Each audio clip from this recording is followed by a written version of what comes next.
Have you ever tried applying a gradient in Adobe Illustrator only to find that it gives you some very strange results? Almost like the gradient is being applied to each part of your artwork individually? Well, don't worry, I have a simple fix for you today. Here we have the icon that we're working with. It's a fairly basic icon, it's all one color, but it is made up of individual parts.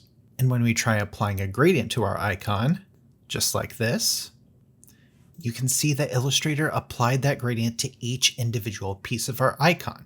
So each individual piece has the full gradient applied to it, which makes it look really strange, especially in this right area where it doesn't flow with the rest of the piece. And I'll also note that we already had these pieces merged together with the Pathfinder tool, and we still ended up with the same results. So here's the fix. All we have to do is make sure our icon is selected, and then go up to Object, Compound Path, Make, or we can use the shortcut Control-8 or Command-8 on a Mac. And as soon as we click that, we can see that it applied the gradient across our entire piece of artwork. Not just to the individual pieces, but to the whole thing, just the way we wanted.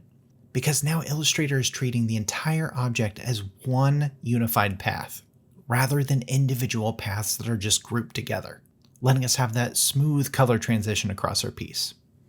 But what about something a little bit more complex? Something like a pattern in our background. Well, it works exactly the same way. So again, let's just test this the way that it is now. We'll select our pattern and then we'll click on the gradient. And once again, we can see that just does not look right. Each individual piece is having the gradient applied to it. So it gets really busy and noisy and it doesn't really work as a unified background. But again, the very same fix. We'll just make sure it's selected and then we'll go up to Object, Compound Path, Make, or again, Control-8 or Command-8 on a Mac. And now that gradient is applied smoothly across our entire pattern, exactly how we wanted it to look. Now this method is great for backgrounds, it's great for icons, it's really great for branding elements of any kind.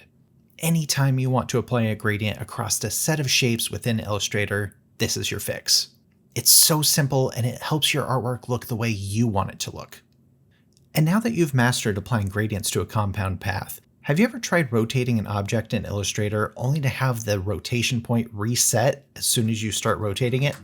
Well, I have a video right here to show you the simple fix.